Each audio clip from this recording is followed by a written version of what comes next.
Il y a le Daf, Aïn Dalet dans Masechet et Nedarim. Rapidement, nous rappelons ce qu'on avait vu dans le Daf.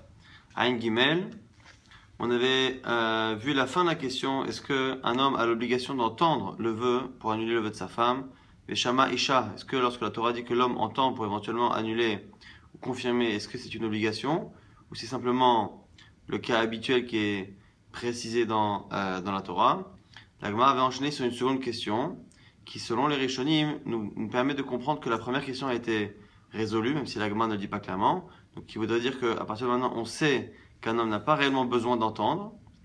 Mais la question, c'est est-ce que, même s'il n'a pas besoin d'entendre, est-ce qu'il a besoin tout de même de pouvoir théoriquement entendre, ou est-ce que finalement quelqu'un qui est sourd ne peut pas annuler un vœu? Et la Gemara ici a tranché par une braïta, c'est Rava qui l'avait cité, et qui nous disait que finalement, un sourd ne peut pas annuler un éder. Donc si on regarde la conclusion de la Gemara, de manière certaine, quelqu'un qui est sourd ne peut pas annuler, et quelqu'un qui n'est pas sourd, mais qui n'a pas entendu de manière factuelle, eh bien la Gemara ne tranche pas, mais les commentaires, les Rishonim, Rambam et Ran, ont l'air de dire que de la Gemara, il ressort que celui qui n'a pas entendu, mais qui pourrait entendre, eh bien peut annuler un éder. On avait vu aussi notre Mishnah, avec une marloquette Rabbi Eliezer Chachamim, à savoir est-ce que lorsque une personne n'a pas fait la choupa au bout des 12 mois, qui normalement séparait les kiddushin de la choupa et que le mari a repoussé, on sait très bien que le mari est obligé de la nourrir, même si elle ne rentre pas habiter chez lui le jour prévu, il doit la nourrir.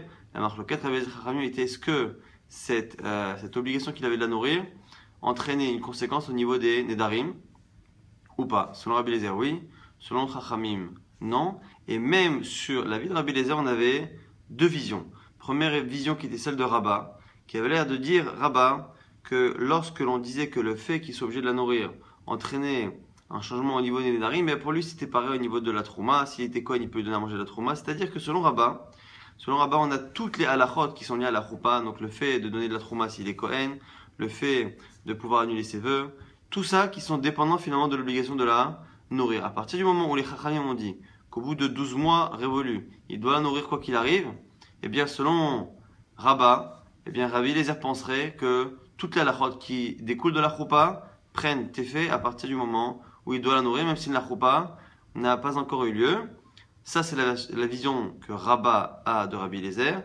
Abaye lui a répondu que c'était différent et qu'il se peut que Neder soit particulier. Il se peut que ce soit pour une autre raison, que techniquement, la choupa n'est pas encore considérée comme étant passée, puisque la choupa n'est pas réellement arrivée.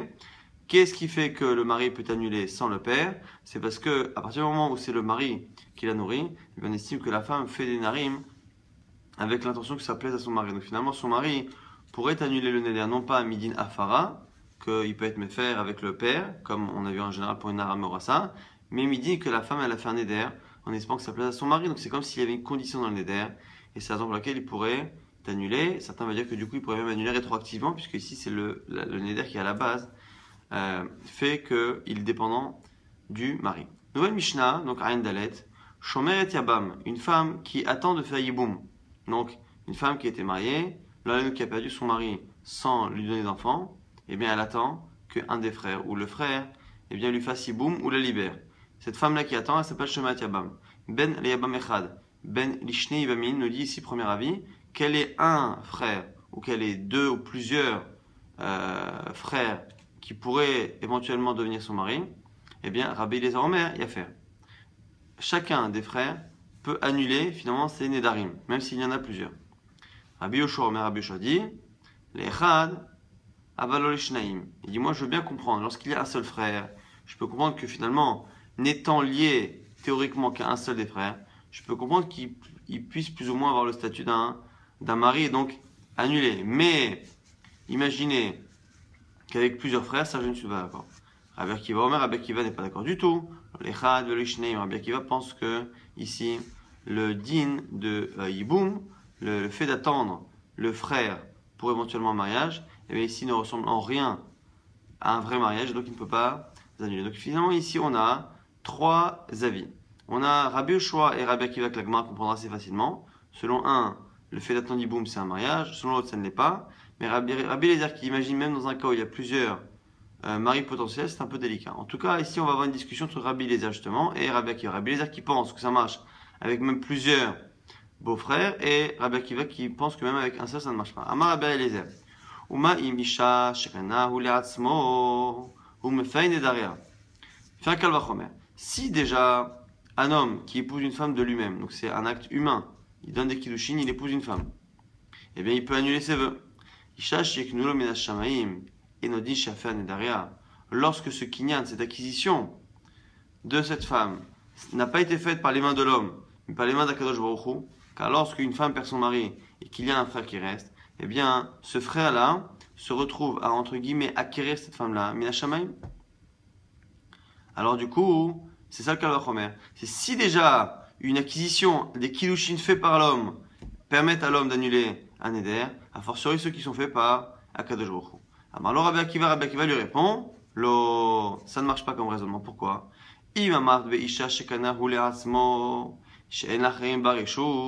Comment peux-tu comparer un cas où effectivement le kinyan, l'acquisition, les kiddushin sont humains? C'est l'homme qui les fait, mais d'un côté, il a une force particulière, c'est qu'il est le seul à avoir un droit sur elle. Dans un mariage normal, il n'y a que l'homme, que le mari, qui a un droit sur elle. Tomar, comment tu peux comparer avec même des kiddushin, une acquisition, un lien qui est fait par le bon Dieu, qui est donc ce lien-là, qu'il y a entre cette femme et son beau-frère, mais il a beau être divin ce lien, ou d'origine divine, on voit bien au final que ce lien-là a une faiblesse, c'est que finalement, ce lien-là la lie à la fois à ce beau-frère, mais à la fois à d'autres hommes, les autres frères. Donc du coup, tu vois bien, tu es obligé de dire que même si cette acquisition est faite par un Kadosh Baruch Hu, elle a une faiblesse du fait qu'elle permet, qu'elle laisse la place à d'autres hommes. Si elle laisse la place à d'autres hommes, cette faiblesse fait qu'on ne peut pas faire un Kalachomer. Marlo Rabbi Yoshua, Akiva. Alors du coup, c'est là que rentre Rabbi Yoshua. Rabbi Eliezer, on a dit, il parle avec plusieurs. Il pense que ça marche même s'il y a plusieurs beaux-frères.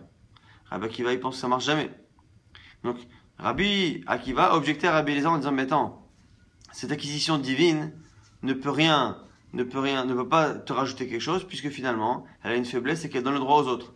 Rabbi Yoshua dit, et moi? Qu'est-ce que tu vas répondre à moi? Akiva, ce que tu dis, c'est une bonne objection sur Rabbi Eliezer qui pense que même lorsqu'il y a plusieurs beaux-frères, ils peuvent annuler. Ma'atameshiv al-yamamechad. Que vas-tu dire sur moi qui ne pense que la fara ne peut être faite que lorsqu'il y a un seul frère restant? Comme il y a un seul frère, c'est le seul qui théoriquement peut devenir le mari de cette femme. Amarlo. À ce moment-là, il lui répond Rabbi Akiva, En aibama gmora leibam, keshem sharusa gmora leisha.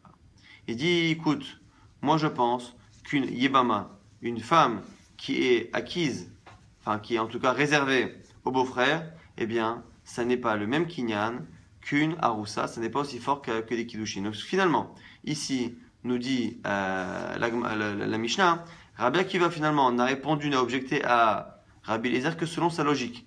La logique de Rabbi Eliezer était de dire que le kinyan, l'acquisition, étant d'origine divine, elle est plus forte. Il a dit non, même selon ton raisonnement, elle n'est pas plus forte, parce que finalement, elle laisse la place à d'autres hommes. Mais même selon Rabbi Yoshua, où il n'y a pas la place à d'autres hommes, dans tous les cas, moi je pense que le fait d'attendre, le fait d'être réservé à un beau-frère, n'a pas le même statut que le mariage. Donc là, moi justement, grâce à toute cette discussion, va avoir des informations sur au moins deux chitotes, Rabbi Yoshua et Rabbi Akiva. Bish, la Rabbi Akiva, je le comprends, il a dit à la fin, ça va en zika. Lui, il pense qu'il n'y a pas de zika. Dans Masechet Yevamot, on a vu plusieurs fois cette marloquette-là. Est-ce que, lorsque une femme a perdu son mari, et du coup, elle se retrouve à être liée à son beau-frère, est-ce que cette liaison-là, théorique, avec son beau-frère, est-ce qu'elle est considérée comme étant déjà un mariage sur certains points, au point qu'elle peut créer des interdits par rapport aux proches, par exemple? Est-ce que un homme qui est en attente de faire hiboum avec une femme, est-ce que du coup sa sœur devient interdite? C'est ça la conséquence. Et donc ça s'appelle zika. Rabbi Yoshua, Rabbi Akiva Mechila pense que en zika. Il pense que le fait d'attendre le beau-frère n'est pas considéré comme étant déjà une situation qui ressemble au mariage. C'est la raison pour laquelle il nous dit que qu'il y ait un beau-frère ou plusieurs beaux-frères, le fait d'être lié théoriquement au beau-frère n'a pas de statut ressemblant au mariage, et donc du coup il n'y a pas de raison que le vœu soit annulé. Rabbi Yoshua qui pense que lorsqu'il y a un seul frère ça marche, ça varie Zika, il pense qu'il y a Zika. Donc comme il pense qu'il y a Zika, on est considéré comme étant marié presque à celui avec qui on attend de faire Yiboum.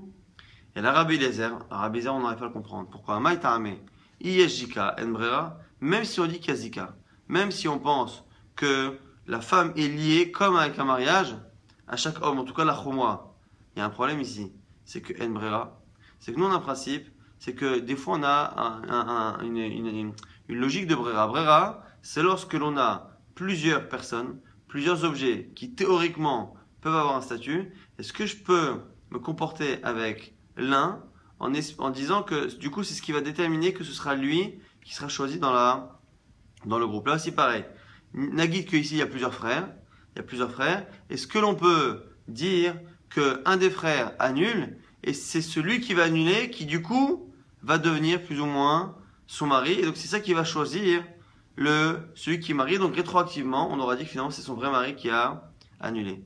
Là on a dit non, en brera. Ce din là de brera, il peut marcher dans d'autres choses. En trouma on l'utilise souvent lorsque l'on a une entité qui n'est pas prélevée. Qu'est-ce qu'on fait et qu'on ne peut pas prélever, imaginons qu'on soit Shabbat, et bien à ce moment-là, ou le Maaser, on prend à ce moment-là, on consomme une partie en disant que par brera va se déterminer la partie interdite par opposition à ce que j'ai consommé.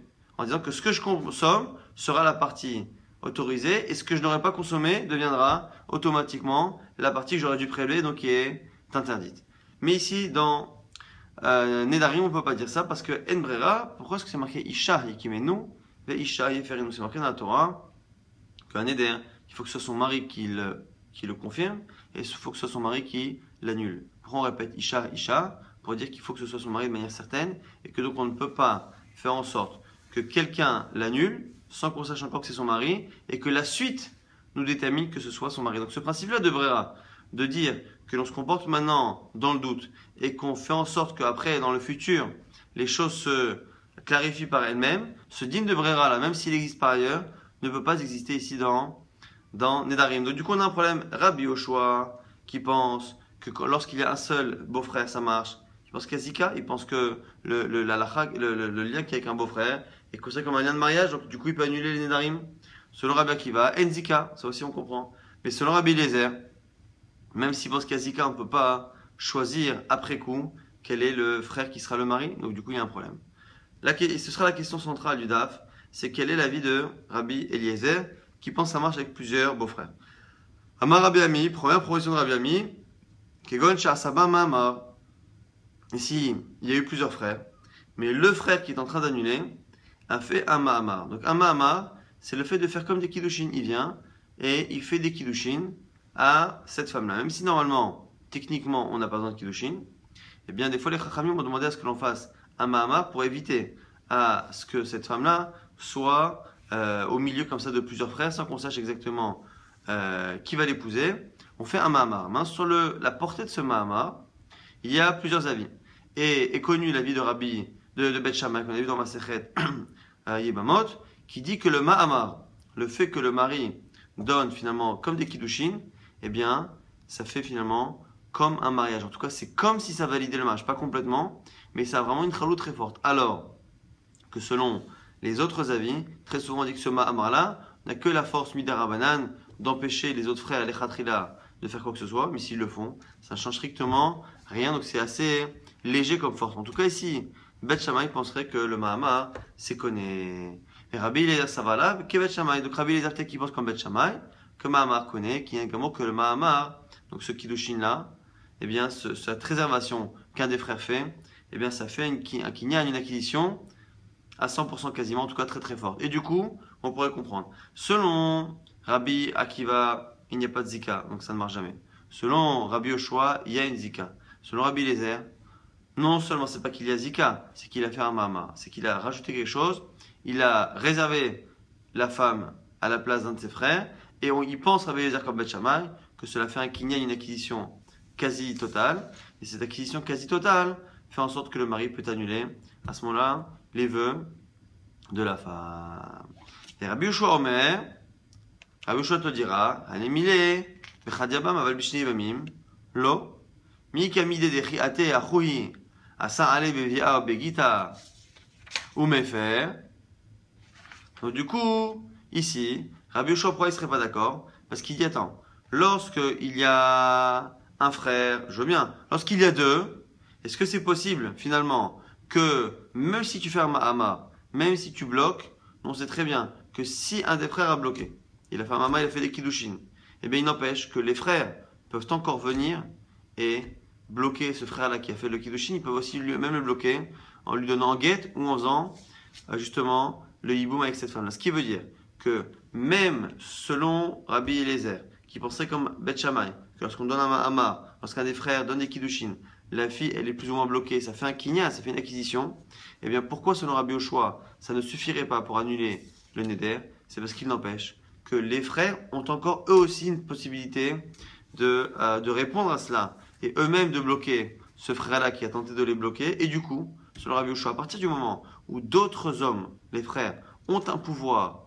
de changer la situation de cette fille, eh bien, on ne peut pas ici parler de Afara. Ce qui veut dire que même selon Rabbi Eliezer et selon Bet Shammai, où on parle d'un cas où il a fait des kiddushin, ce beau-frère, et que ça a finalement une incidence forte, à partir du moment où cette incidence forte eh bien, n'a pas la capacité d'enlever tous les pouvoirs aux autres frères, ça ne suffit pas. Donc ici, la discussion elle est comme ça finalement. Selon Rabbi Akiva, il n'y a pas de zika bichlal. Le fait d'être lié à un beau-frère ou à plusieurs beaux-frères n'a aucune incidence. Donc du coup, il n'y a pas du tout possibilité d'annuler. Selon Rabbi Eliezer, on serait dans un cas où il y a eu un ma'ama, donc il a parlé, il a bloqué, il a fait des kiddushin. Et comme il a fait des kiddushin, eh bien, comme il empêche les autres frères de pouvoir les khatri là, en tout cas faire quelque chose, eh bien, ce pouvoir-là lui donne le droit d'annuler les Nédarim. Et Rabbi Yoshua dit non.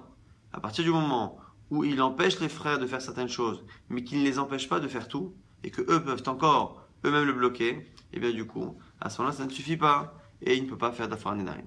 La Gemara va objecter à ce que l'on vient de dire. On a dit que selon Rabbi Ami, ça va bien si on dit qu'il y a eu un Mahama, que donc il a fait des Kiddushin, mais il faut aussi penser comme Bet Shammai, que selon Bet Shammai, le Mahama, il est connu. Le seul problème, c'est que même cette vision-là de Bet Shammai, elle n'est pas selon tout le monde. C'est-à-dire qu'il y a une marloquette Bet Shammai et Chachamim. Maintenant, même Bet Shammai, il y a deux manières de le comprendre. Soit on le comprend comme ce qu'on a dit que ça fait un Kinyan Gamour, et à ce moment-là, on peut comprendre Rabbi Eliezer. Mais Rabbi Elazar a compris différemment. Ou le Rabbi Elazar, pas Eliezer. Ou le Rabbi Elazar, des Amar Ma'amar, les Bet Shammai, en connaît. Qui pense que même selon Bet Shammai, le Ma'amar n'est pas réellement connu, si ce n'est, et la litrot Betsara, simplement pour libérer l'autre femme. Lorsqu'un homme avait deux femmes, eh bien, le fait que on fasse des kiddushin à une des deux, qu'un des frères fasse des kiddushin à une des deux, ça permet à l'autre de se marier à l'extérieur. Maïkal et Mema. Ce qui veut dire finalement que même si on dit que dans cette Mishnah-là, eh bien, on dit qu'il y a eu un Mahamar, un des frères a fait des kiddushin, et que cette Mishnah-là, elle est selon Bet Shammai.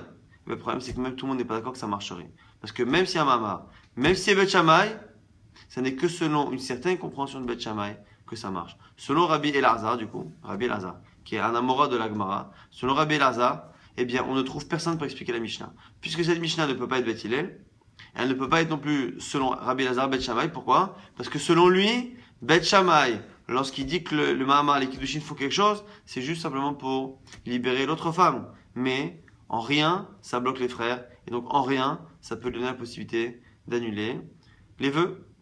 La Gemara donne donc une autre réponse pour Rabbi Elazar. C'est un cas où le beau-frère, soit il y a un seul beau-frère, soit il y en a plusieurs, mais il y en a un qui est parti. En tout cas, il y a un des beaux-frères qui reste, le seul, et la femme lui a demandé, est partie lui demander au Beddin, soit tu me fais hiboum et tu m'épouses, soit tu me libères, tu me fais khalitsa. Si à ce moment-là, il refuse de s'exécuter et qu'il s'enfuit, à ce moment-là, on a un principe, c'est que le Beddin le fait payer, et à ce moment-là, c'est lui qui doit la nourrir. Donc il part, on prend son argent, et on nourrit cette femme-là avec l'argent de ce Yébam qui ne veut pas s'engager et qui s'est enfui.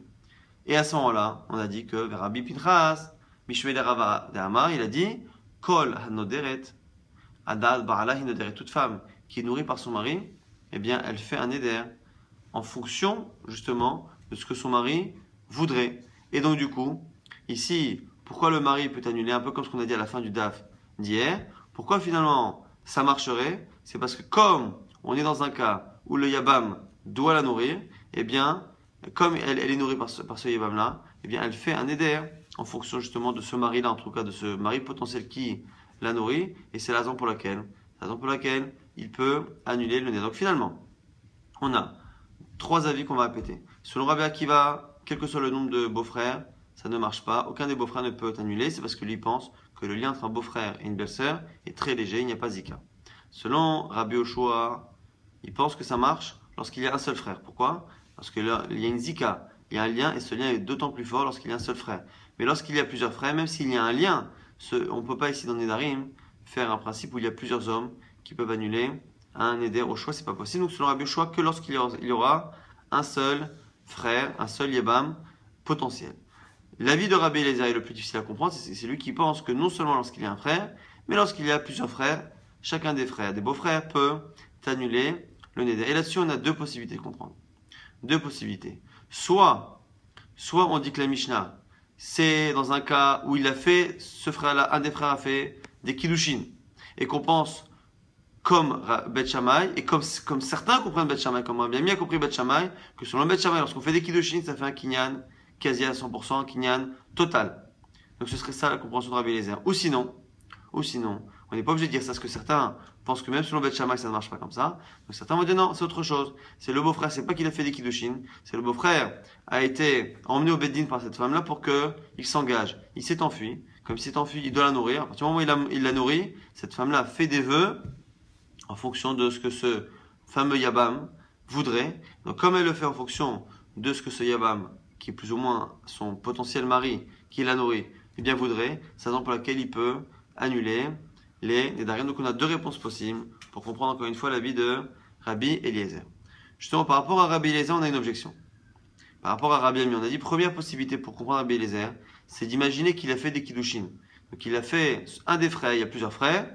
Un, il est venu faire des kiddushin, c'est une manière de la réserver, de l'empêcher d'être marié aux autres frères. Et là ici, on a un souci par rapport à cette réponse. Nan, dans la Mishnah, on a dit quoi? Amar Rabbi Eliezer. Rabbi Eliezer s'est défendu en disant Misha shekana le'atzmo. Puisque dans des kiddushin normal, dans un mariage normal, les kiddushin sont faits par l'homme, et on voit qu'un kinyan, une acquisition des kiddushin fait par l'homme, eh bien, donne à l'homme cette possibilité d'annuler un neder. A fortiori, lorsque l'acquisition est faite par Akadosh Baruch Hu. Le seul problème, c'est que selon ce qu'on a expliqué au final, qu'est-ce qui fait que ce beau-frère-là a le pouvoir d'annuler? C'est pas réellement le fait qu'il soit Kinyamin Hashem, c'est parce qu'il a fait un mama, il a fait des kiddushin. Donc s'il a fait des kiddushin, c'est encore lui l'homme qui a fait quelque chose. Donc il ouvre le kalvachomer.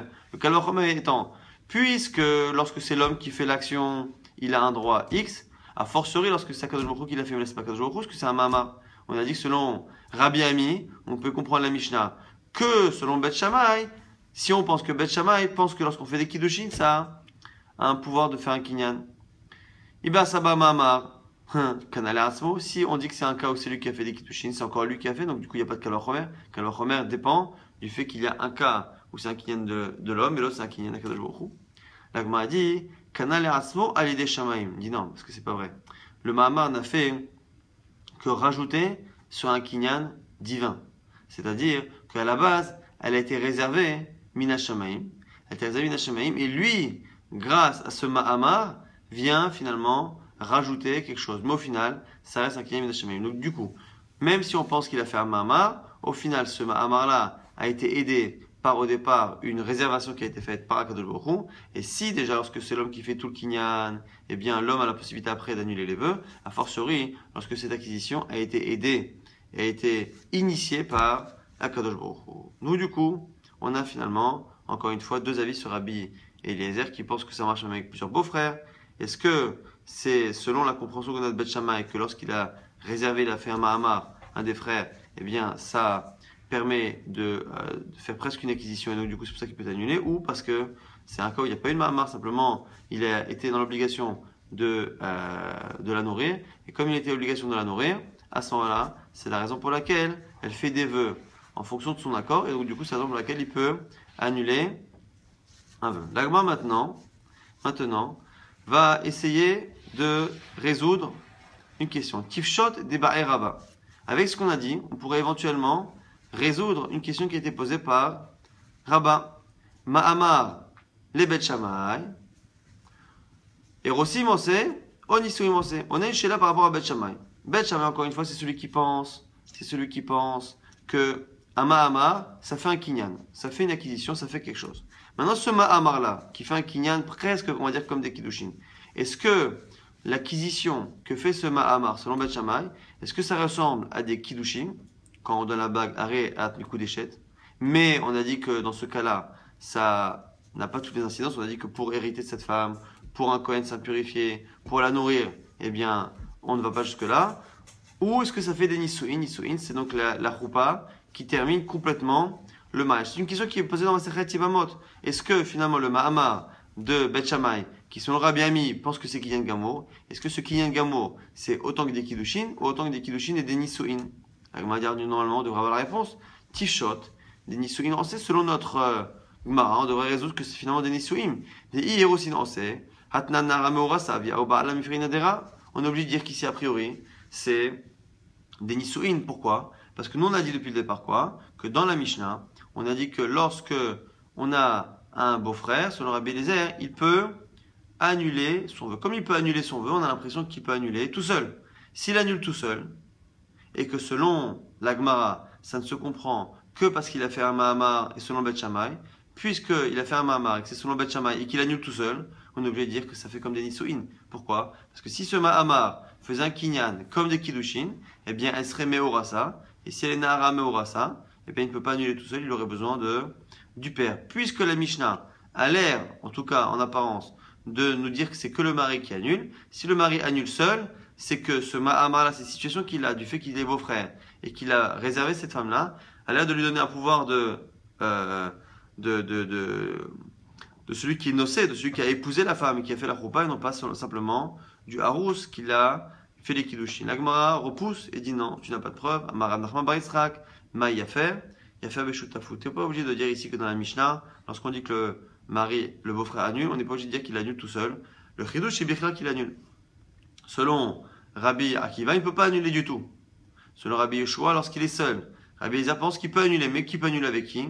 Avec le père. Donc du coup, ici, on n'a pas de preuve que lorsque dans la Mishnah, on a dit que selon Rabbi Eliezer, on pouvait annuler le vœu, on ne sait pas s'il peut l'annuler tout seul ou il peut l'annuler avec le père. Comme on n'a pas de preuve, du coup, même si on pense que ici on parle d'un cas où il y a eu un Mahamar, eh bien ce Mahamar-là, selon Beth Shammai, est-ce qui fait des Kiddushin ou des Nisuin? On n'a pas forcément de preuve parce que la Mishnah n'est pas encore une fois claire de ce point de vue-là. Là maintenant, la Gemara va rapporter une braïta qui va confirmer plus ou moins l'avis de Rabbi Ami. Rabbi Ami, encore une fois, était celui qui expliquait que selon Rabbi Eliezer, qui disait que même lorsqu'il y avait plusieurs beaux-frères, eh bien, un des beaux-frères peut annuler. Eh bien, on parlait d'un cas où ce beau-frère-là dont on parle a fait un Mahamar, a réservé cette femme-là, et qu'on est selon Beth Shammai. Selon Beth Shammai, le Mahamar fait office de Kinyan Gamour. On va avoir une braïta qu'on ne pourra pas étudier jusqu'au bout parce qu'elle va dépasser le DAF d'aujourd'hui, mais on va essayer de comprendre déjà en la lisant quelles sont les petites références qui ont l'air de donner raison à Rabbi Ami. Tania, donc c'est une braïta qui a beaucoup plus de poids que les avis des Amoraïm comme Rabbi Ami ou comme Rabbi Elazar.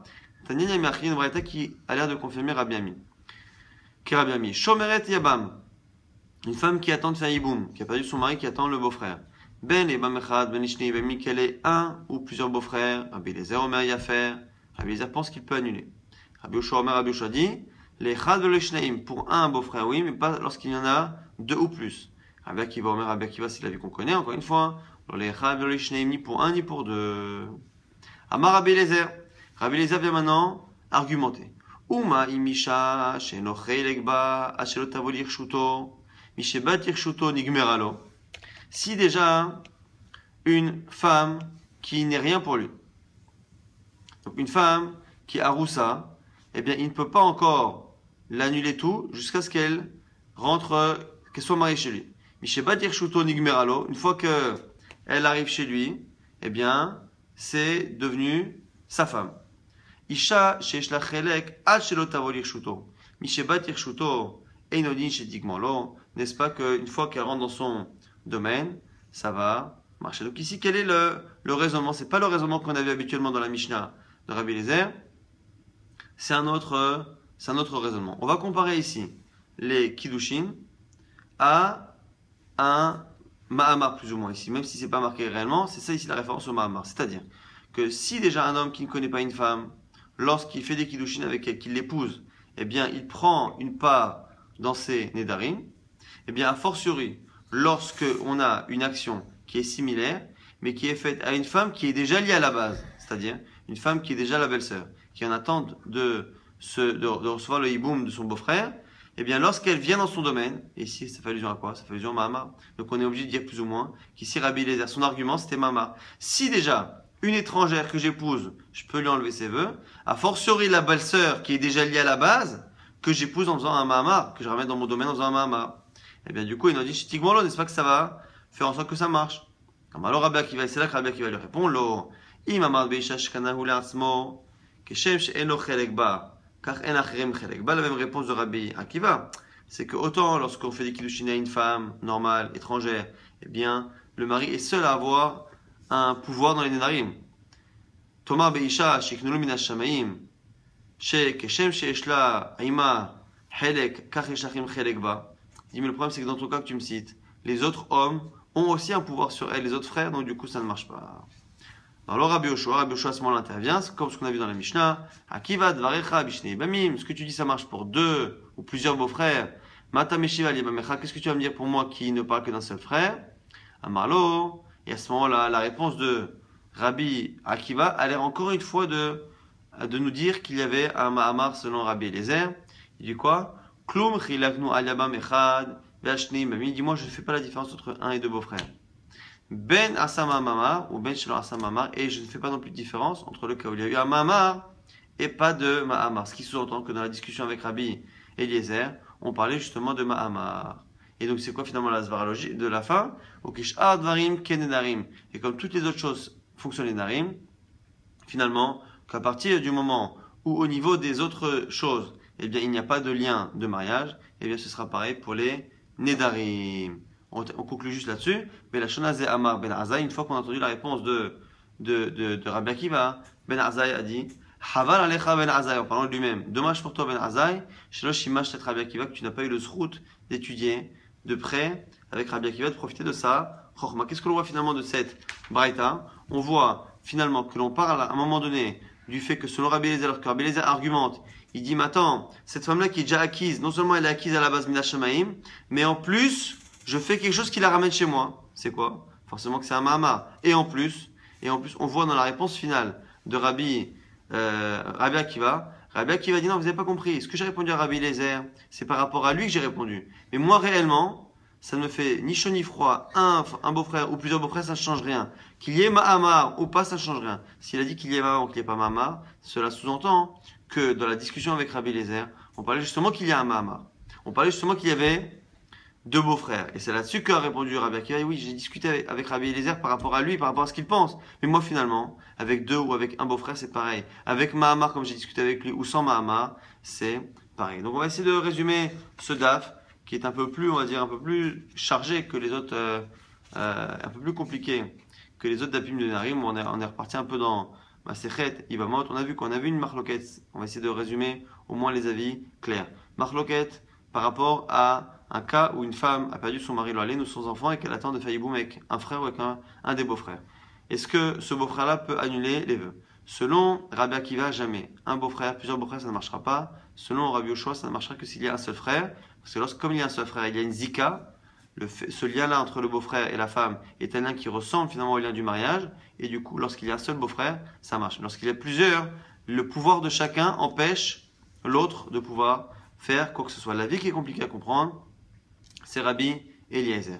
Et Rabbi Eliezer, on a deux manières de le comprendre. On va donner les deux réponses dans le désordre. On va d'abord donner la deuxième réponse. La deuxième réponse, eh bien, on va dire que c'est un cas où le beau-frère a été traduit en justice par la belle-sœur pour justement qu'il la nourrisse. Et comme il a l'obligation de la nourrir, à partir de ce moment-là, la femme fait des vœux en accord avec son mari potentiel qui la nourrit. Et donc, du coup, c'est la raison pour laquelle il peut annuler les vœux, parce que on est comme Rabbi Pinchas au nom de Rava qui pense que lorsque le mari nourrit la femme, eh bien la femme fait les vœux en accord avec son mari. Ça c'était la logique de Rabbi Lazar, mais l'avis qui est utilisé le plus dans ce daf-là et qui justement est sujet à objection ou à confirmation, c'est l'avis de Rabbi Ami qui pense que non, notre Mishnah, elle parle d'un cas où même s'il y a plusieurs beaux-frères, pourquoi ça marche? Parce que un des beaux-frères, celui qui veut annuler, a finalement fait un Mahamar, il a réservé cette femme en faisant des kiddushin, il a réservé sa belle-sœur en faisant des kiddushin, ce qui empêche les autres frères de faire normalement quoi que ce soit, même s'ils ont encore eux-mêmes la possibilité de le bloquer. ce qui justifie Rabbi Yoshua. Et bien ici, tout de même, lui, il a fait un acte qui est important et on pense comme Bet Shammai et comme une vision de Bet Shammai qui pense que le Mahamar, le fait de bloquer cette femme-là avec des kiddushin, ça fait un kinyan, ça fait une acquisition quasi totale. Et finalement, la preuve que l'on avait, c'est plus ou moins cette braïta qu'on étudiera un peu mieux demain dans le prochain DAF et qui avait l'air de dire que dans la discussion, dans l'argumentation de Rabbi Eliezer, on parle d'une femme qui est déjà acquise Mina Shamaim et à qui on rajoute une acquisition, ce qui sous-entend ici que c'est le Mahamar. Et même finalement dans la réponse finale de Rabbi Akiva, qui a l'air de se défendre que ces arguments ne parlent que d'un cas où il y a un seul ou plusieurs, qu'il y a plusieurs beaux-frères, il dit finalement plusieurs beaux-frères ou pas, Mahamar ou pas, ce qui sous-entend encore une fois que dans la discussion avec Rabbi Eliezer, il y avait un Mahamar. Kol Tov.